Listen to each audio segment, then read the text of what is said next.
एक बार एक किसान परमात्मा से बड़ा नाराज हो गया। कभी बाढ़ आ जाए, कभी सूखा पड़ जाए, कभी धूप बहुत तेज हो जाए, तो कभी ओले पड़ जाए।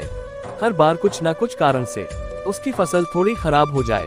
एक दिन बड़ा तंग आकर उसने परमात्मा से कहा, देखिए प्रभु, आप परमात्मा हैं, लेकिन लगता है आपको खेती बाड़ी की ज्यादा जानकारी नहीं है। इसलिए आपसे एक प्रार्थना है कि एक साल मुझे मौका दीजिए, जैसा मैं चाहूँ वैसा मौसम हो, फिर आप देखना मैं कैसे अन्न के भंडार भर दूंगा। परमात्मा मुस्कुराए और कहा, ठीक है, जैसा तुम कहोगे वैसा ही मौसम दूंगा, मैं दखल नहीं करूंगा। किसान ने गेहूं की फसल बोई। जब धूप चाही तब धूप मिली, जब पानी तब पानी, तेज धूप, ओले, बाढ़, आंधी तो उसने आने ही नहीं दी। समय के साथ फसल बढ़ी और किसान की खुशी भी, क्योंकि ऐसी फसल तो आज तक नहीं हुई थी। किसान ने मन ही मन सोचा, अब पता चलेगा परमात्मा को कि फसल कैसे करते हैं। बेकार ही इतने बरस हम किसानों को परेशान करते रहे।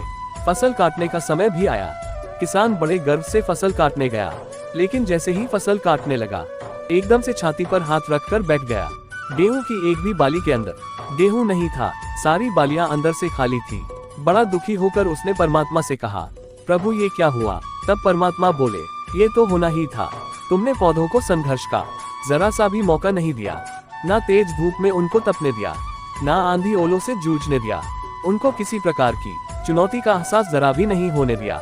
इसीलिए सब पौधे खोखले रह गए। जब आंधी आती है, तेज बारिश होती है, ओले गिरते हैं, तब पौधा अपने बल से ही खड़ा रहता है। वो अपना अस्तित्व बचाने का संघर्ष करता है, और इस संघर्ष से जो बल पैदा होता है वो ही उसे शक्ति देता है, ऊर्जा देता है, उसकी जीवटता को उभारता है। सोने को भी कुंदन बनने के लिए आग में तपने, हथौड़ी से पिटने, गलने जैसी चुनौतियों से गुजरना पड़ता है, तभी उसकी स्वर्णिम आभा उभरती है जो उसे अनमोल बनाती है। उसी तरह जिंदगी में भी अगर संघर्ष और चुनौती ना हो तो आदमी खोखला ही रह जाता है, उसके अंदर कोई गुण नहीं आ पाता।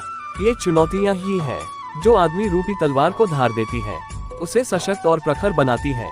अगर प्रतिभाशाली बनना है तो चुनौतियां तो स्वीकार करनी ही पड़ेंगी, अन्यथा हम खोखले ही रह जाएंगे। अगर जिंदगी में प्रखर बनना है, प्रतिभाशाली बनना है, तो संघर्ष और चुनौतियों का सामना तो करना ही पड़ेगा। दोस्तों, यह कहानी आपको कैसी लगी कमेंट कर जरूर बताएं और वीडियो को लाइक और शेयर करें। ऐसी ही हिंदी कहानियों के लिए चैनल को सब्सक्राइब करना ना भूलें। धन्यवाद।